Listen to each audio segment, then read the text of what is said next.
오늘 본 말씀 로마서 1장 1절부터 7절을 통해서 복음을 위한 하나님의 부르심이라는 제목으로 여러분과 함께 은혜 나누기 원합니다. 우리 먼저 말씀을 위해서 기도하겠습니다.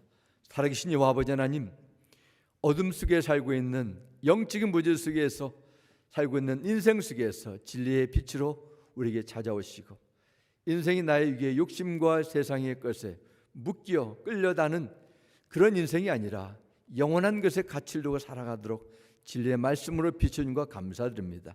이 시간을 통해서 성령 하나님 우리 심령을 조명하여 주시고 받은 말씀 순종의 역사가 나타나도록 늘 이끌어 주옵소서. 예수님의 이름으로 기도드렸습니다. 아멘.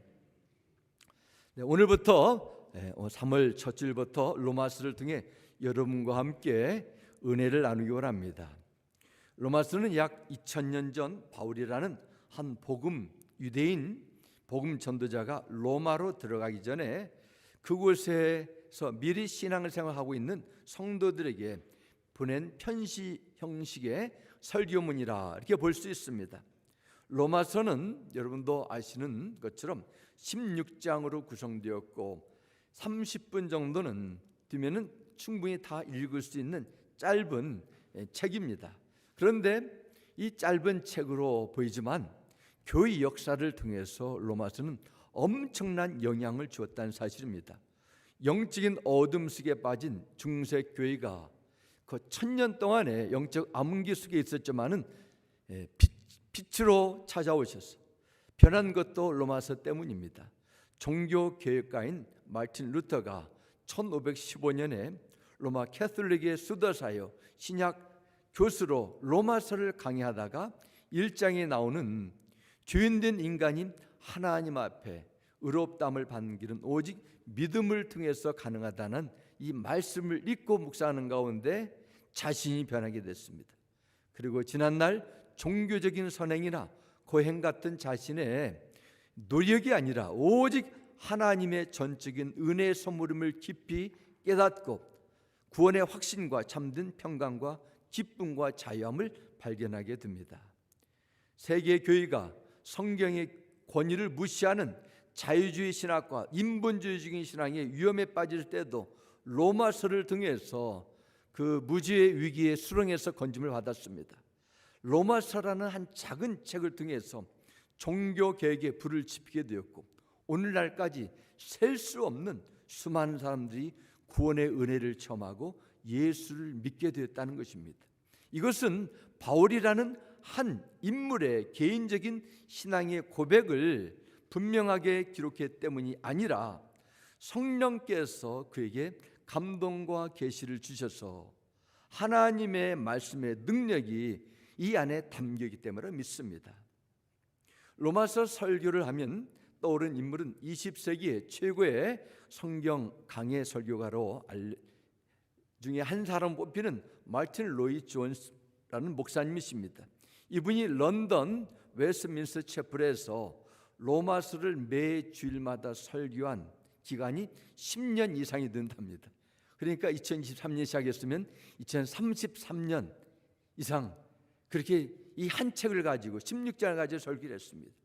이 목사님의 로마서 설교가 책으로 출판이 됐는데요, 한국어로 번역이 됐는데 이 번역하시는 그 목사님께서 은혜 받아서 30년에 걸쳐서 이 책의 번역을 완성했다, 그런 글을 읽은 적이 있습니다. 제가 이렇게 말씀드린 것은 로마서의 말씀의 풍성함이 이렇게 어마어마하게 담겨져 있다는 사실입니다. 그러나 저는 이렇게 오래 하지 않고 아마 1년 정도 한 로마서를 가지고 함께 여러분과 은혜 나누기 원합니다. 오늘도 하나님의 특별한 섭리와 은혜로 이 로마서의 말씀을 받게 되었는데 이 말씀을 통해서 더욱더 생명력 있는 온전한 크리스찬의 삶으로 주님의 인정받는 믿음의 삶으로 이루어지기를 주님의 이름으로 축원합니다. 우리 먼저 로마서를 들어갑니다. 첫 번째, 로마서가 1장에서 주시는 메시지, 복음이 무엇인가? 복음은 바로 예수 그리스도다. 로마서 1장 서문에서 말씀하고 있는 요지입니다. 1절에서 바울은 자신을 이렇게 소개합니다. 예수 그리스도의 종 바울은 사도로 부르심을 받아 하나님의 복음을 위하여 택정함을 입었으니 말씀합니다. 바울은 자신의 신분을 예수 그리스도의 종 이렇게 소개합니다. 당시의 종이란 그냥 누구 밑에서 월급을 받는 servant, 일꾼이 아니라 노예라는 뜻입니다. 노예는 자기의 선택, 원하는 뜻대로 살 수 없는 사람입니다. 어떻게 보면 인간이 가지고 있을 수 있는 모든 기본적인 권리를 다 뺏겨버리고 사는 자들이 노예입니다. 그래서 사람들은 누군가의 노예가 된다는 건 상상하기조차 싫어합니다. 오늘 어떤 사람이 누구의 종이 되려고 합니까? 아닙니다. 나는 누구의 명령이나 구속받기 싫어서 나는 빨리 내가 성공해서 자리해야 되겠다. 나는 사람들을 피해서 산속으로 들어야 되겠다. 얼마나 애쓰는 사람들이 많이 있습니까? 그런데 본문 말씀 보면은 바울은 자신을 예수 그리스도의 종이라 말합니다. 그리고 자신을 하나님으로부터 부름받은 사도라 소개합니다. 성경에는 사도라는 단어를 두 가지 의미로 사용되고 있습니다. 첫 번째 명칭은 그 대부분이 예수 그리스도의 12 제자가 사도로 불렸기 때문에 12 제자를 사도라 이렇게 부릅니다. 두 번째는 또 예수님께서 전하신 말씀을 전달하는 자, 대사로 파송된 그 개인을 이끌을 때 사도라 이렇게 말합니다. 내가 예수의 종이라 하는 것은 내가 받은 새로운 구별된 신분을 의미하지만은 나는 사도다, 이런 것은 하나님께서 나에게 맡겨주신 임무를 의미한다, 이렇게 볼 수 있습니다. 우리가 알고 있는 것처럼 바울은 예수님의 12 제자는 아닙니다. 하지만 그는 예수님을 따르는 자요, 예수님께서 주신 말씀을 전달해 주는 역할을 보면은 그는 주님의 제자요 주의 사도라고 부르는 것입니다. 그럼 바울은 왜 하나님께서 자신을 사도라고 불러주셨다고 이렇게 먼저 선언합니까? 그것은 1절 후반절 말씀처럼 하나님의 복음을 위하여 말합니다. 분명한 목적을 가지고 부름을 받았다는 것입니다. 복음, 헬라어로는 유앙겔리온이라 말합니다. 기쁜 소식이란 뜻입니다. 하나님의 복음이란 의미는 하나님께 속한 복된 소식이라 이 뜻도 되지만 하나님께서 그에게 직접 전달해 주시는 복된 메시지란 뜻이에요. 세상에 우리는 쉴 틈 없이 다양한 매개체를 통해서 새로운 소식들을 전해 받습니다. 어떤 경우에는 카카오톡으로, 이메일로, 보이스메일로, 편지로, 문자 메시지로 끊임없는 소식을 전해 받습니다. 미국에서는 매년 3월 때쯤 되면은 고등학교 졸업을 앞둔 학생들이 대학에 입학을 신청하고 입학 허가서 소식을 편지나 이메일로 받으면 너무너무 기뻐하고 즐거워하는 때가 3월입니다. 하지만 모든 소식이 복음, 굿뉴스는 아니에요. 어떤 소식은 받지 않았으면 더 좋았다는 생각이 들 만큼 마음을 힘들게 하는 소식도 있습니다. 제가 아는 분이 얼마 전에 몇 개월 전에 세상을 떠났다는 소식을 들었어요. 제가 아는 지인에 물어봤습니다. 어떻게 됐습니까? 했더니 참 육신의 질곡 가운데 있을 때 병원에서 진찰을 했는데 의료진의 말이 이제는 가능성이 없습니다. 더 이상 우리가 할 것이 없습니다. 그 이야기를 듣고 그 다음날 부름을 받으셨다는 거예요. 그 일을 듣지 말았으면 좋았을 텐데 그런 생각을 했습니다. 이 세상에서 좋은 소식도 많지만 하나님께서 전해주시고 복된 기쁜 소식이 있습니다. 사도 바울은 하나님께 주신 복된 소식을 전하기 위해서 특별히 선택을 받았다 고백합니다. 그러면 도대체 이 복된 소식은 무엇일까요? 바로 예수 그리스도입니다. 이스라엘 백성들은 수백 년 동안 페르시아 제국, 헬라 제국, 그리고 로마 제국의 압제 속에서 정말 말로 표현할 수 없는 고통을 당해왔습니다. 나라 없는 이스라엘 민족은 세계 곳곳에 뿔뿔이 흩어져 살게 되었고 디아스포라는 그런 이름까지 붙이게 됐습니다. 그들에게 고난이 점점 심하게 되면은 심할수록 구하기의 선지자를 통해서 우리에게 약속된 메시아가 언제 오나 그런 갈망이 되었습니다. 메시아가 곧 와서 이토록 처절하게 고통받는 우리 민족을 구해줄 것이라는 그런 믿음을 가지고 있었는데 그토록 기다렸던 메시아는 나타나지 않을 때 그들은 하나님으로부터 우리는 완전히 버림받았다, 우리를 잊어버렸구나, 그게 여겼을 것입니다. 그렇게 여러 가지로 어두웠던 이스라엘의 기나긴 역사 속에서 성경은 선언합니다. 그 이야기가 마가복음 1장 1절에 나오게 됩니다. 하나님의 아들 예수 그리스도의 복음의 시작이라 말씀합니다. 누가복음 2장 10절과 11절 말씀에도 이렇게 기록합니다. 천사가 이르되 무서워하지 말라. 보라, 내가 온 백성에게 미칠 큰 기쁨의 좋은 소식을 내게 전하노라. 그 큰 기쁨의 좋은 소식이 무엇입니까? 오늘 다윗의 동네에 너희를 위하여 구주가 나셨으니 곧 그리스도 주신이라 말씀합니다. 이 구절은 하나님께서 선지자들 통해 선포하신 복음, 복된 소식은 무엇인가에 대해서 명확하게 설명하고 있습니다. 성경의 선언은 살아계신 하나님의 아들, 구원자 예수 그리스도가 복된 소식이고 그 복음의 역사가 그분의 탄생으로 시작되었다는 것입니다. 성경 전체에 흐르는 핵심 메시지가 여기 있어요.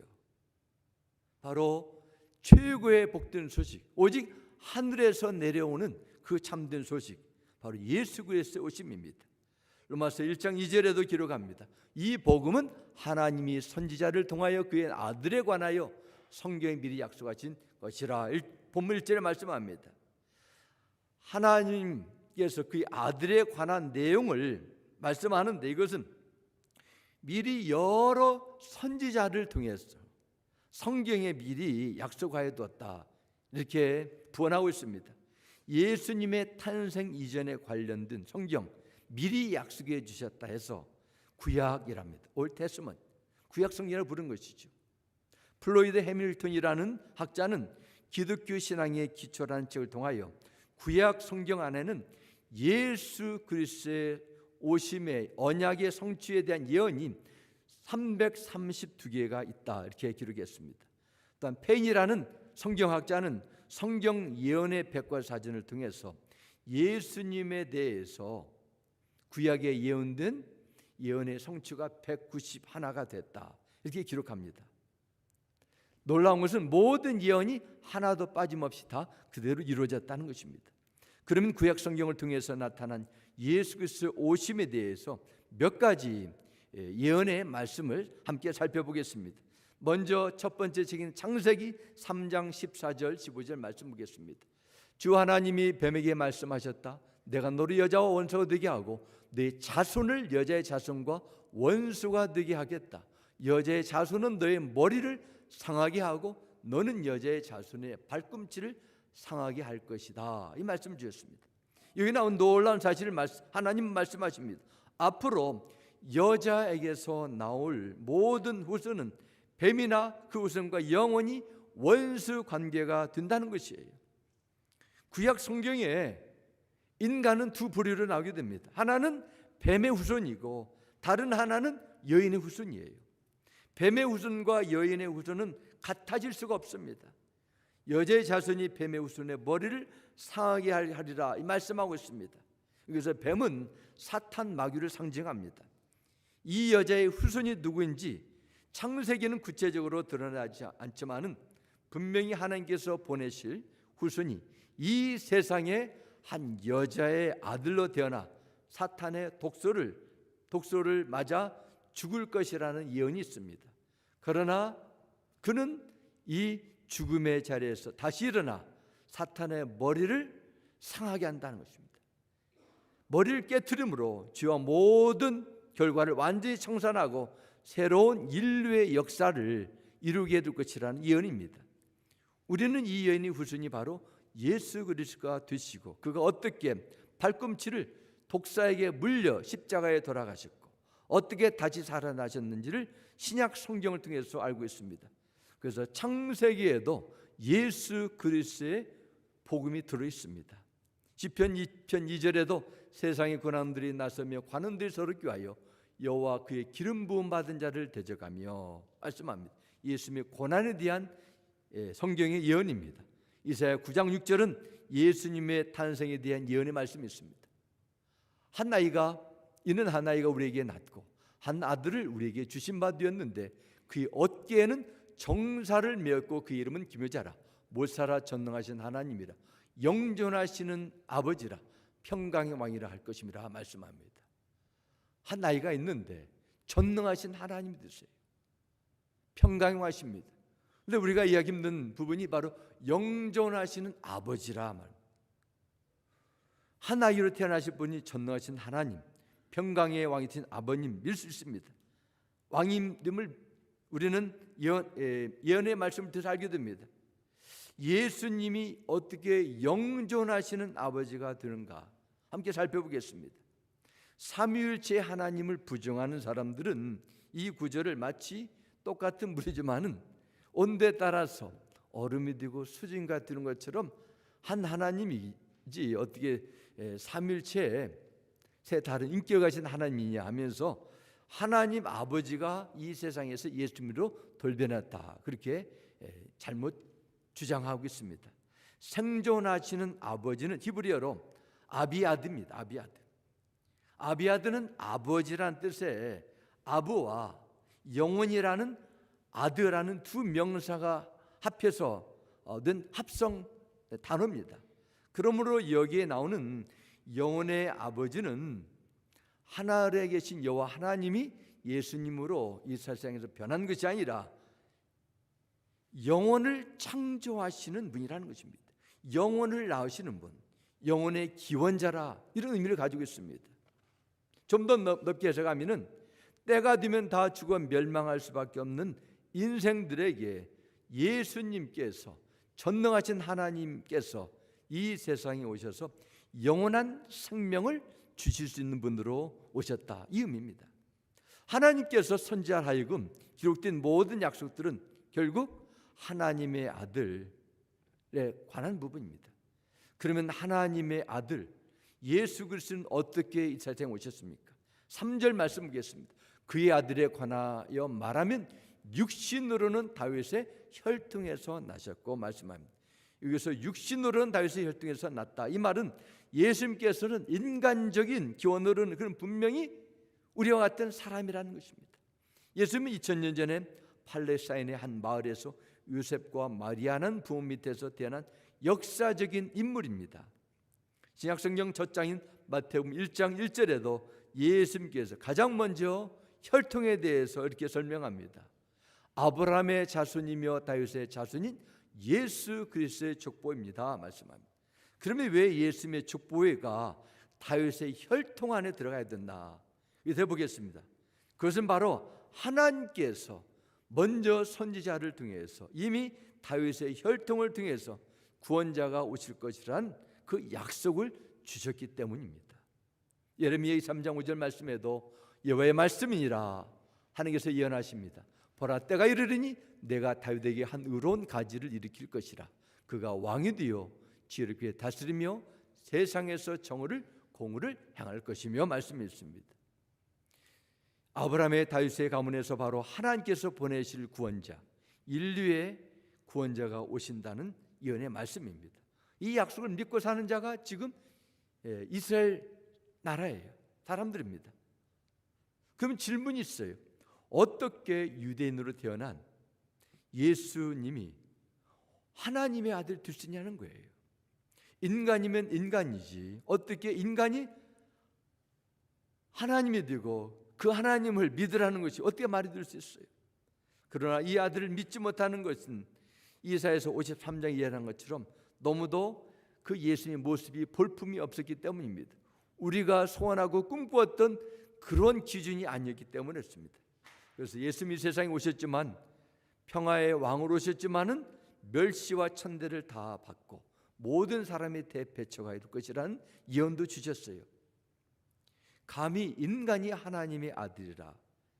그것은 유대인들에게는 신성모독주에 속하는 것이고 그들이 그래서 예수님을 신성모독주에 걸어 십자가에 매달리도록 고함쳤습니다. 지금도 수많은 사람들이 이 질문에 대해서 시원한 대답을 얻지 못하고 나는 예수님의 교훈은 믿지만 그분이 가르치는 좋은 메시지는 받겠지만은 그 예수님이 나의 생명의 구원자가 된 것을 믿지 못하겠다 거부하고 떠나갑니다. 그럼에도 불구하고 성경은 살아계신 하나님의 아들 예수 그리스도가 복음이시고 복음의 역사가 시작됐다 선언합니다. 복음은 비가 오면은 갑자기 돋아난 그런 버섯처럼 신흥 종교가 아닙니다. 어떤 교주가 돋았고 깨달아가지고 진리를 선포하는 그런 것도 아닙니다. 만세 전부터 하나님께서 계획하시고 준비하시고 약속의 성취가 이루어진 하나님의 구원의 역사입니다. 그러면 무슨 근거로 예수님은 하나님께서 보내신 인류의 구원자가 되신다고 성경은 그렇게 선포하고 있습니까? 세상에 그 많은 위대한 성인들이 존재해왔고 지금도 그런 말을 비슷하게 전하는데 어떻게 예수 그리스도가 하나님께서 보내신 최고의 복된 소식이라고 우리는 받아들일까요? 많은 설명이 있지만은 오늘 본문으로 들어가면 최고의 대답은 바로 예수님의 부활입니다. 부활. 4절 말씀 같이 보겠습니다. 성결의 영으로는 죽은 자들 가운데서 부활해 능력 있는 하나님의 아들로 인정되셨으니 바로 우리 주 예수 그리스도십니다. 말씀합니다. 어떻게 예수께서 죽음에서 다시 살아날 수 있습니까? 인간인데. 다시 말씀이면 그분에게는 죽음을 이길 수 있는 능력을 가진 분이라 말씀합니다. 이 세상에서 누가 죽음에서 다시 살아나 영원토록 존재할 수 있겠습니까? 오직 하나님밖에 없어요. 나사로도 무덤에서 묻혔다가 살아났지만 그도 결국 죽었어요. 유엔 추산에 따르면은 작년 11월 15일 세계 인구가 드디어 80억을 돌파했다고 합니다. 80억. 그러면 지금까지 이 세상에 얼마나 많은 사람들이 살았을까요? 지금부터 10여 년 전에 미국 인구 통계국에 의하면은 지금까지 지구상에 살았던 인구가 약 1,080억 명이었다. 그렇게 추산합니다. 시간이 지났으니까 한 1,100억 정도 되겠죠. 그러니까 현재 80억 인구의 13배 정도에 되는 사람들이 태어나서 살다가 결국 다 죽었습니다. 그러나 한 사람 예수 그리스도는 십자가에 분명히 죽으셨지만 다시 살아나셨어요. 이 세상의 모든 지금도 살아있는 80의 인구도 때가 되면 다 죽음의 하나님의 그 죽음의 부르침을 맞이할 거예요. 그러나 한 분 예수 그리스도밖에 없습니다. 예수님의 부활을 통해서 그분이 인간의 영원한 생명을 증언할 수 있는 하나님이 됨을, 우리의 생명의 구원자 됨을 증명하셨다, 인정하셨다, 이 뜻입니다. 부활하신 예수님을 승천하셔서 성령을 보내심으로 하나님의 택하신 백성들을 어둠에서 불러내시고 부름받은 자들을 통해 교회를 세우셨습니다. 그 부르심을 입은 가장 잘 알려진 자 가운데 하나가 바울입니다. 바울이 부름을 받기 전에는 어느 누구보다도 나름대로 열심히 살았어요. 그러나 그가 부활하신 예수님을 담에석상에서 만나고 하나님의 부르심을 받고 이제는 예수의 종이라고 하는 것입니다. 저는 내가 주인이었어요. 나의 의로움이 나를 하나님 앞에 구별된다 생각했습니다. 그러나 이제는 내가 주님의 뜻대로 사는 것이죠. 이것을 부르심을 입었다 이렇게 말합니다. 성경은 예수를 구원자로 무조건 믿으면 된다, 믿어라 그렇게 강요하지 않습니다. 예수님께서 십자가에 매달려 처절한 죽음을 경험하셨지만 3일 후에 다시 살아나셔서 그 후에도 40일간 500명이 넘는 그 많은 사람들 앞에 나타나셔서 부활의 몸을 증명해 주셨어요. 이것은 한 사람에게 해당된 우연한 사건이 아닙니다. 왜 예수 그리스도가 인류의 구원자가 되시고 생명의 주인 되는가를 구약 성경에 나오는 선지자를 통해서 예언을 통해 부활을 통해 명백한 증거를 생생하게 나타나셨습니다. 예수께서 죽음에서 부활하신 사건은 사도행전에 나오는 예수님의 제자들에게 전했던 설교의 주제였고 기독교 신앙의 핵심입니다. 여러분의 신앙생활, 교회 생활을 움직이는 가장 강력한 영적인 원동력이 어디 있습니까? 바로 여기 있어요. 예수님이 부활했습니다. 왜냐? 그분 안에서 여러분의 인생이 앞으로 30년, 50년으로 끝나다가 죽음으로 사라지는 것이 아니라 그분의 부활을 통해서 여러분의 영원한 생명이 보증을 받았기 때문입니다.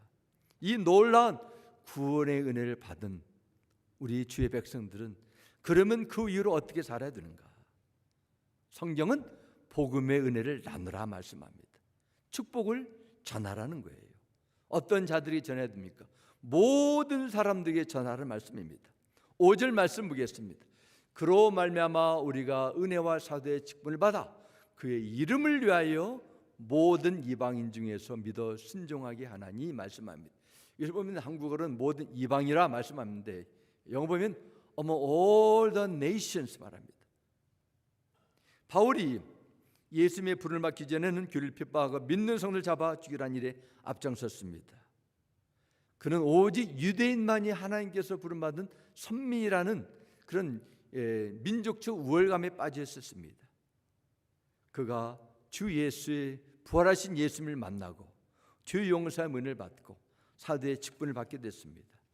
그리고 이제는 그의 이름을 위해서 나의 의로움이 아니라 그분의 영광을 위해서 하나님의 구원의 기쁜 소식을 증거하게 됐는데 이제는 그 기쁜 소식 바로 죄와 죽음 문제 앞에서 어떤 것도 할 수 없는 인생 속에서 하나님의 거저 주시는 은혜의 구원의 손길 세상의 선을 통해서 수양을 해서 되지 않고 베푸신 놀라운 구원의 은혜 복된 소식 되신 예수 그리스도를 믿음으로 받아들인 소식을 전하게 됐습니다. 그러면서 5절 후반절 보면은 모든 이방인 중에 말씀합니다. 이것은 지리적으로 모든 땅에 있는 사람에게 복음이 전해야 된다, 효력이 있다는 말이기도 하지만은 그것은 본질적인 것은 하나님의 구원은 예수 그리스도에 있는 하나님의 구원은 특정한 사람이 아니라 남녀노소 빈부귀천 상관없이 사람이기만 하면은 인간이기만 하면 누구나 누릴 수 있는 하나님의 선물이라는 뜻이에요. 바울은 하나님의 기쁜 구원의 소식을 전하기 위해서 팔레스타인, 소아시아, 유럽 그리고 로마에 들어가서 나중에 그곳에서 순교하게 됩니다. 고린도후서 11장 말씀은 그가 얼마나 많은 고통과 핍박을 받았나 생생하게 기록되어 있습니다. 기독교 역사상 가장 위대한 인물 중 하나인 바울이 이처럼 모든 것을 다 희생하고 해서도 복음을 위해서 헌신하겠다고 하는 그 열정 저력이 어디에서 나올까요? 도대체 목숨을 내놓고 보여준 그의 헌신의 출발점은 무엇입니까? 그것은 바로 하나님께서 그를 불러주셨다는 소명감이에요. 소명감. 로마서 1장 시작하면서 바울은 자신있게 기록합니다. 하나님의 복음을 위하여 택정함을 입었으니 말씀합니다. 구별됐다는 거예요. 사도행전 2장 14절 말씀에도 그러나 나는 내가 달려갈 길과 주 예수께서 내게 주신 사명 부르심이죠. 곧 하나님의 은혜의 복음을 증거하는 사명을 다 완성하기 위해서라면 내 생명을 조금도 귀한 것으로 여기지 않습니다. 고백합니다. 바울이 처음에 하나님의 의를 위하여 열심된 것이 오히려 하나님의 일을 회방하는 자였습니다. 저는 그가 누구의 종이었어요? 마귀의 종이었습니다. 그러나 주님께서 친히 자기를 불러주시고 그의 은혜를 받고 이제 예수 그리스도의 종이 된 것 너무 감사했습니다. 이제 자신에게 더 이상 기대나 세상에 최고의 미련을 두지 않고 오직 복음만 전파된다면 한 영혼이라도 주 예수의 구원을 받게 된다면 죽어도 좋고 살아도 상관이 없다, 이런 태도입니다. 한 걸음 나가서 자신의 부르심에 대해서 고린도후서 5장 13절 이렇게 고백합니다. 우리가 만일 미쳤어도 하나님을 위한 것이요 정신이 온전하여도 너희를 위한 것이니 말씀합니다. 무슨 말씀입니까? 나는 복음을 전파하는 일이 미쳤다는 거예요. 좋은 일이든 나쁜 일이든지 뭔가를 이룬 사람의 특징 가운데 하나는 그 일에 미친 사람이더라고요. 미쳤어요. 고린도전서 5장 9장 16절 말씀입니다. 그러나 내가 복음을 전하는 것은 내게는 자랑할 것이 아닙니다. 그것은 내가 꼭 해야 할 일이기 때문입니다. 하나님 불러주기 때문입니다. 내가 복음을 전하지 않는다면 내게 화가 미칠 것입니다. 고백했습니다. 그러면 복음을 전하는 하나님의 부르심, 이처럼 하나님의 특별한 영적 체험과 부르심을 받은 사도 바울과 같은 그러한 믿음의 사람에게만 해당된 말씀일까요? 성경 그렇게 말씀하지 않습니다. 오늘 본문 6절과 7절 보겠습니다. 어떻게 기록합니다? 너희도 그들 중에서 예수 그리스도의 것으로 부르심을 받은 자니라 말씀합니다. 좀 더 쉬운 우리말 성경에 기록합니다. 여러분 역시 그들 가운데 부르심을 받아 예수 그리스도께 속한 사람들이 됐습니다. 기록합니다. 7절에도 로마의 하나님의 사랑하심을 받고 성도로 부르심을 받은 모든 자에게 하나님 우리 아버지와 주 예수 그리스도로부터 은혜와 평강기를 원하노라 말씀합니다. 하나님의 부름을 받아서 구별된 성도, 천국 백성이 된 은혜를 받은 우리 모두라는 것이죠. 오늘날 교회에서 자신의 명칭을 사도나 제자라는 용어를 잘 사용하지 않습니다. 그러나 예수 그리스도의 복음을 전한다는 그 역할을 볼 때는 어떤 의미에서 보면은 예수 그리스도를 따르는 자들은 주님의 제자라고 불릴 수 있습니다. 우리 모두가 예수 그리스도의 전달자로 복음을 전파하는 영적인 사도의 부르심을 다 받았기 때문입니다. 그러나 일은 쉽지 않습니다. 왜냐? 이 세상은 복음의 능력을 알기 때문에 가만두지 않아요. 수단과 방법을 다 동원해서 예수의 복음의 소식이 들리지 않도록 해방하고 어려움을 주게 될 것입니다. 그럼에도 가치가 있어요. 왜냐? 영원한 것에 관계되기 때문입니다. 디모데후서 1장 8절에도 사도 바울은 디모데에게 마지막으로 이런 유언적인 메시지를 전합니다. 그러므로 너는 내가 우리 주를 증언함과 또는 주를 위하여 갇힌 자든 나를 부끄러워하지 말고 오직 하나님의 능력을 따라 복음과 함께 고난을 받으라 말씀합니다. 사랑하는 아들이라 부르는 디모데에게 사도 바울이 가르치는 것이 무엇입니까? 하나님께서 성령의 능력을 주셨으니 복음과 함께 복음을 전하는 데 있어서 고난도 기꺼이 수용하라는 뜻입니다. 다시 말씀드리면은 세상이 주는 어떤 고난과 핍박의 대가를 지불해서라도 복음의 축복을 전하는 데는 그보다 훨씬 더 많은 가치가 있다는 거예요. 결코 헛되지 않다는 뜻입니다. 사도 바울이 디모데후서를 쓸 때는 네로가 로마 제국을 통치하면서 무자비한 핍박으로 믿는 성도들을 어렵게 할 때 썼습니다. 절정이 이를 때 썼어요. 사도 바울이 디모데 개인에게 한 편지긴 하지만 그래서 목회 서신을 부릅니다. 그러나 이것은 모든 그리스도를 향한 하나님의 부르심으로 받아야 될지 믿습니다. 바울을 부르시고 디모데를 부르시고 사도 직분을 주시고 예수님의 복음 증거자로 부르신 직분은 다를지라도 로마의 믿는 성도들뿐만 아니라 한국이나 캘리포니아나 인디아나 사는 우리 모두에게 동일하게 해당되는 주의 말씀을 믿습니다. 하나님이 여러분을 특별한 목적 가운데 지으시고 부르셨다는 내면의 확신이 중요해요. 이 확신을 붙든 사람은 이 세상이 주는 어떤 실패와 고난과 조롱과 유혹에도 절대로 쓰러질 수 없습니다. 이 확실한 목적을 붙든 사람은 어떤 상황을 만나도 두려워하지 않고 복음의 축복을 전하는 부르심에 합당한 헌신의 자리로 나올 수 있어요. 사랑하는 성도 여러분, 하나님께서 왜 여러분을 이 땅에 존재토록 지으셨어요? 실존주의자들이 주장하는 처럼 아무런 목적도 의미도 없이 그냥 이 세상에 던져진 인생입니까? 아니면은 태어나지 말아야 될 인생인데 어찌어찌 해가지고 실수로 태어난 존재입니까? 절대로 그럴 수 없어요. 시편 139편 14절 15절 말씀합니다. 내가 이렇게 빚어진 것이 오묘하고 주님께서 하신 일이 놀라워 이 모든 일로 내가 주님께 감사를 드립니다. 내 영혼은 이 사실을 너무도 잘 압니다. 은밀한 곳에서 나를 지셨고 땅속 깊은 곳 같은 저 모태에서 나를 조립하셨으니 내 뼈 하나도 주님 앞에서는 숨길 수 없습니다 말씀합니다. 하나님께서 왜 우리를 이 땅에 남겨주셨어요? 그 위험과 큰 사건 속에서도 사고 속에서도 여러분 생명을 지금까지 왜 지켜주셨어요? 목적이 있기 때문입니다. 우리는 세상에 무의미하게 던져진 존재가 아닙니다. 20만 개가 넘는 사람의 머리카락도 다 세시는 하나님이라고 말씀하지 않으셨습니까? 여러분이 이 세상에서 10년을 살면 50년, 100년을 살든 여러분 모두에게는 하나님께서 예정하신 선하신 목적과 기대가 있음을 믿으시기 바랍니다. 여러분이 어떻게 오늘 예배에 나오게 됐어요? 하나님의 전적 은혜의 부르심의 결과를 믿습니다.